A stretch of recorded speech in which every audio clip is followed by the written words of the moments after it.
Hi hello ನಮಸ್ಕಾರ welcome to ರುಚಿ Malenadu 4 channel. Hi friends, ನಾನು ನಿಮ್ಮ ಮಲೆನಾಡ ಮಧು.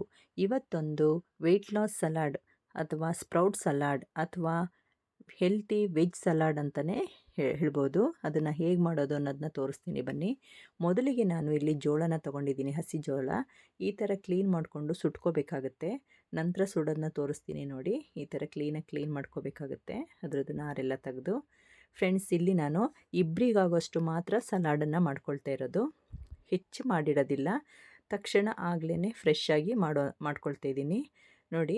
ಈ ಥರ ಮೊಳಕೆ ಕಟ್ಟಿದಂತಹ ಹೆಸರು ಕಾಳನ್ನು 2 ಬೌಲಷ್ಟು ತೊಗೊಂಡಿದ್ದೀನಿ. ಅದನ್ನು ತೊಳೆದುಬಿಟ್ಟು ಕ್ಲೀನಾಗಿ ಬಿಸಿ ನೀರಲ್ಲಿ 2 ನಿಮಿಷಗಳ ಕಾಲ ಬಿಸಿ ಮಾಡಿ ಅದನ್ನು ಸೋಸಿ ಪಕ್ಕಕ್ಕೆ ಇಟ್ಕೊಳ್ತೀನಿ. ಬಿಸಿ ಮಾಡ್ತಾಯಿದ್ದೀನಿ ಅಷ್ಟೇ, ಬೇಯಿಸ್ತಾ ಇಲ್ಲ ಇದನ್ನು ಫ್ರೆಂಡ್ಸ್. 2 ನಿಮಿಷಗಳ ಕಾಲ ಬಿಸಿ ಮಾಡಿರೋದಷ್ಟೇ, ಬೇಯಿಸ್ಕೊಳ್ಳೋಕೆ ಹೋಗ್ತಾಯಿಲ್ಲ ನೋಡಿ. ಜಸ್ಟ್ ಹಾಗೆ ಬಿಸಿನೀರಿಗೆ 2 ನಿಮಿಷ ಹಾಕಿ ಬಗ್ಸ್ಕೊಂಡು ಪಕ್ಕಕ್ಕೆ ಇಟ್ಕೊಳ್ತೀನಿ. ಇದಕ್ಕೆ ಏನೆಲ್ಲ ಬೇಕು ಅನ್ನೋದನ್ನ ಹೇಳ್ತಾ ಹೋಗ್ತೀನಿ. ಮೊದಲಿಗೆ ನೋಡಿ, ಜೋಳ ತೊಗೊಂಡಿದ್ನಲ್ಲ ಅದನ್ನು ಸಹ ಒಲೆಯಲ್ಲಿ ಬೇಯಿಸ್ಕೊಳ್ತಾ ಇದ್ದೀನಿ. ಸ್ಟವ್ವಲ್ಲಿ ಬೆಂಕಿಲಿ ಬೇಯಿಸ್ಕೊಳ್ತಾ ಇರೋದು, ನೀರಲ್ಲ. ಇದು ಈ ಥರ ಮಾಡಿದ್ರೇ ಟೇಸ್ಟಾಗಿರುತ್ತೆ. ಕೆಂಡದಲ್ಲಾಗಿದ್ದರೆ ಸೂಪರಾಗಿ ಬರೋದು. ಕೆಂಡ ಇಲ್ವಲ್ಲ, ಏನು ಮಾಡೋದು, ಗ್ಯಾಸಲ್ಲೇ ಮಾಡ್ಕೋಬೇಕಾಗತ್ತೆ ನೋಡಿ. ಸೌತೆಕಾಯಿಯನ್ನು ಈ ಥರ ಕಹಿ ಅಂಶ ಹೋಗೋವರೆಗೂ ಅದರದ್ದು ತೆಗೆದುಬಿಟ್ಟು ಕಹಿ ಅಂಶನ ತೊಳ್ಕೊಬಿಟ್ಟು ಈ ಥರ ಹೆಚ್ಕೋಬೇಕಾಗುತ್ತೆ ಫ್ರೆಂಡ್ಸ್. ಎಲ್ಲ ಅರ್ಧ ತೊಗೊಂಡಿರೋದು ನಾನು, ಅರ್ಧ ಜೋಳ ಅರ್ಧ ಸೌತೆಕಾಯಿ. ನಿಮಗೆ ಜಾಸ್ತಿ ಬೇಕು ಅಂತಂದರೆ ಒಂದೊಂದನ್ನು ಸೇರಿಸ್ಕೊಂಡು ಹೋಗಿ. 1 ಈರುಳ್ಳಿನ ತೊಗೊಂಡಿದ್ದೀನಿ ಸಣ್ಣದಾಗಿ ಹೆಚ್ಕೊಂಡು, 1 ಟೊಮೆಟೊನ ತೊಗೊಂಡಿದ್ದೀನಿ, ಹಾಗೂ 4 ಹಸಿರುಮೆಣ್ಸಿಕಾಯಿ ತೊಗೊಂಡಿದ್ದೀನಿ. 2 ಹಾಗೆ ಮಿಕ್ಸ್ ಮಾಡಲಿಕ್ಕೆ, ಇನ್ನೆರಡು ಒಂದು ಪೇಸ್ಟ್ ಮಾಡ್ಕೋಬೇಕಾಗತ್ತೆ, ಅದಕ್ಕೆ ಆ್ಯಡ್ ಮಾಡ್ಕೊಳ್ಳೋಕ್ಕೆ. ಟೊಮೆಟೊನ ಸಹ ಸಣ್ಣದಾಗಿ ಹೆಚ್ಕೊಳ್ತಾ ಇದ್ದೀನಿ ಫ್ರೆಂಡ್ಸ್. ಈ ಸಲಾಡಲ್ಲಿ ರಿಚ್ ಪ್ರೋಟೀನ್ ಅಂತಲೇ ಹೇಳ್ಬೋದು. ಎಲ್ಲ ಥರದ್ದು ಮೊಳಕೆ ಕಟ್ಟಿದ ಕಾಳಿದೆ, ಫ್ರೂಟ್ ಇದೆ, ಸೌತೆಕಾಯಿ ಇದೆ, ಮತ್ತು ಯಾವುದೇ ಥರದ್ದು ನೀವು ಡ್ರೈ ಫ್ರೂಟ್ಸನ್ನು ಸಹ ಆ್ಯಡ್ ಮಾಡ್ಕೋಬೋದು. ತುಂಬ ರಿಚ್ ಆಗಿರುತ್ತೆ. ಇದನ್ನು ಸೇವನೆ ಮಾಡಿದ್ರೆ ತಿಂಡಿ ಬೇಡ, ಊಟ ಬೇಡ. ಇದು ಒಂದು ಟೈಮಿಗೆ ತೊಗೊಂಡ್ರೆ ನಮ್ಮದು ವೆಯ್ಟ್ ಲಾಸ್ ಆರಾಮ್ಸೆ ಕಮ್ಮಿ ಮಾಡ್ಕೊಬಿಡ್ಬೋದು. ಅನ್ನನ ಕಮ್ಮಿ ಮಾಡಿ ಈ ಥರ ಒಂದು ಹೆಲ್ತಿ ಸ್ಪ್ರೌಟ್ ಸಲಾಡನ್ನು ಸೇವನೆ ಮಾಡ್ತಾ ಬಂತು ಅಂದರೆ ಖಂಡಿತವಾಗ್ಲೂ ನಾವು ಒಂದು ತಿಂಗಳಲ್ಲಿ 5ರಿಂದ 10 kg ನಾವು ಡೌನ್ ಆಗ್ಬೋದು ನೋಡಿ. ಮಾವಿನ ಹಣ್ಣನ್ನು ಸಹ ಹೆಚ್ಕೊಂಡಿದ್ದೀನಿ. ಮಾವಿನ ಹಣ್ಣು ಇದರಲ್ಲಿ 1 ತೊಗೊಂಡಿದ್ದೀನಿ. ಜೋಳನ ನೋಡಿ, ಸುಟ್ಟಿದ್ದಂತಹ ಜೋಳನ ಈ ಥರ ಚಾಕುವಿನಿಂದ ಬಿಡಿಸ್ಕೊಂಡಿದ್ದೀನಿ. ಕೊತ್ತಂಬರಿ ಸೊಪ್ಪನ್ನು ಸಣ್ಣದಾಗಿ ಹೆಚ್ಕೊಳ್ತಾ ಇದ್ದೀನಿ ನೋಡಿ. ಇದೆಲ್ಲ ಹೆಚ್ಕೊಂಡು ಪಕ್ಕಕ್ಕೆ ಇಟ್ಕೋಬೇಕು. ನಂತರ ಇದಕ್ಕೆ ನೋಡಿ, ಇದೇ ಮೇಯ್ನು, ಕಡಲೆ ಬೀಜನ ಹುರಿದುಬಿಟ್ಟು ಸಿಪ್ಪೆ ತೆಗೆದು ಹೀಗೆ ಇಟ್ಕೊಂಡಿದ್ದೀನಿ.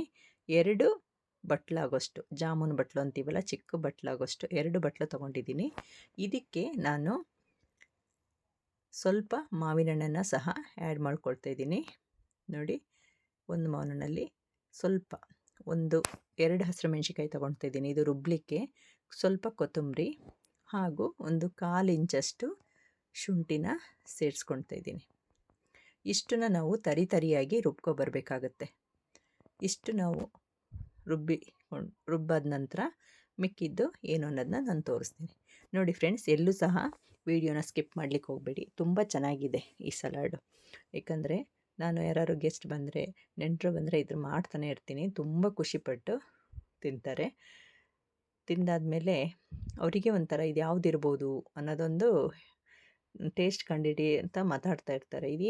ಏನಿರ್ಬೋದು ಅಂತ. ತುಂಬ ಚೆನ್ನಾಗಿರುತ್ತೆ. ಏನೇನು ಹಾಕಿದ್ದೀವಿ ಅನ್ನೋದೇ ಗೊತ್ತಾಗಲ್ಲ ನೋಡಿ. ರುಬ್ಬಿದಂತಹ ಮಿಶ್ರಣಕ್ಕೆ 1 ಟೀ ಸ್ಪೂನಷ್ಟು ಪೆಪ್ಪರ್ ಪೌಡರು, 1 ಟೀ ಸ್ಪೂನ್ ಆಗೋಷ್ಟು ಅಚ್ಚ ಪುಡಿ ಹಾಗೂ ರುಚಿಗೆ ತಕ್ಕಷ್ಟು ಉಪ್ಪು ಹಾಕಿ ಮಿಕ್ಸ್ ಮಾಡ್ಕೋಬೇಕಾಗತ್ತೆ.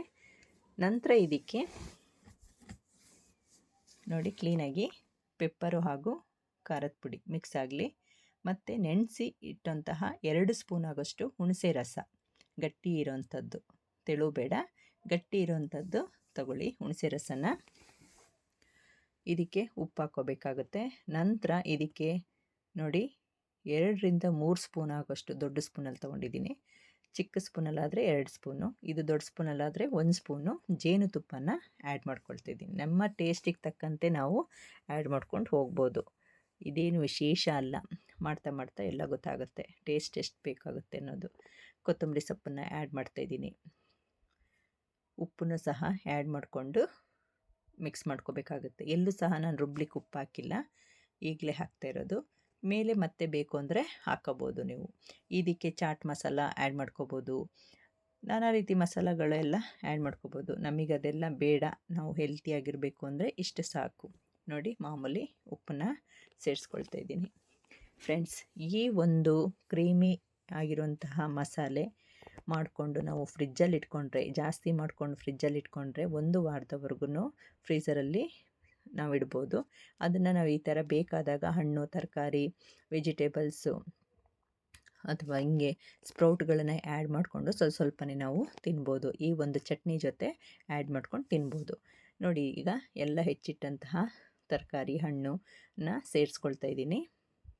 ಈ ಒಂದು ಚಟ್ನಿ ಫ್ರಿಜ್ಜಲ್ಲಿದ್ದರೆ ನಾವು ಏನು ಬೇಕೋ ಅದನ್ನು ಆ್ಯಡ್ ಮಾಡ್ಕೋಬೋದು. ಮೊಳಕೆ ಹುಳ್ಳಿಕಾಳು, ಮೊಳಕೆ ಹೆಸರು ಕಾಳು, ಕಡಲೆಕಾಳು ಯಾವುದಾದ್ರೂ ಸರಿ ಆ್ಯಡ್ ಮಾಡಿಕೊಂಡು ನಾವು ಉಪಯೋಗಿಸ್ಬೋದು. ನಂತರ ಇದಕ್ಕೆ 1 ಬೌಲ್ ಆಗೋಷ್ಟು ದಾಳಿಂಬೆ ಕಾಳನ್ನು ಸಹ ಸೇರಿಸ್ಕೊಳ್ತಾ ಇದ್ದೀನಿ. ಹಾಗೂ ಸೋಸಿಟ್ಟಂತಹ ಹೆಸರು ಕಾಳು, ಮೊಳಕೆ ಕಟ್ಟಿದ ಹೆಸರು ಕಾಳನ್ನು ಸೇರಿಸಿ ಈಗ ಮಿಕ್ಸ್ ಮಾಡೋಣ. ಸೂಪರಾದಂತಹ ಹೆಲ್ತಿಯಾಗಿರುವಂತಹ weight loss salad ready friends. ನೋಡಿ, ಯಾರೆಲ್ಲ ವೆಯ್ಟ್ ಲಾಸ್ ಮಾಡಬೇಕು ಅಂತ ಇದ್ದೀರಾ, ಈ ಥರ ಒಂದು ಬೆಳಗಿನ ತಿಂಡಿನ ಅಭ್ಯಾಸ ಮಾಡ್ತಾ ಬನ್ನಿ. ನಿಮಗೆ ಯಾವ್ದು ಹಣ್ಣು ಬೇಕೋ ಅದನ್ನು ಸೇರಿಸ್ಕೊಂಡು ಮಾಡ್ಕೋಬೋದು. ಈಗ ಮಾವಿನ ಹಣ್ಣು ಸೀಸನ್ ಆಗಿರೋದ್ರಿಂದ ನಾನು ಮಾವಿನ ಹಣ್ಣು ತೊಗೊಂಡಿದ್ದೀನಿ. ಪೈನಾಪಲ್ಲು, ಸೇಬು ಯಾವುದಾದ್ರೂ ಸರಿ, ಎಲ್ಲ ಒಳ್ಳೆಯದೇ ಆರೋಗ್ಯಕ್ಕೆ. ಇಲ್ಲಾಂದರೆ ಡ್ರೈ ಫ್ರೂಟ್ಸನ್ನು ಸಹ ಆ್ಯಡ್ ಮಾಡ್ಕೋಬೋದು. ನೋಡಿ ಫ್ರೆಂಡ್ಸ್, ಸೂಪರಾಗಿರೋಂತಹ ವೆಜ್ ಸಲಾಡ್, ಸ್ಪ್ರೌಟ್ ಸಲಾಡ್ ಅಥವಾ ವೆಯ್ಟ್ ಲಾಸ್ ಸಲಾಡ್ ಅಂತಲೇ ಹೇಳ್ಬೋದು.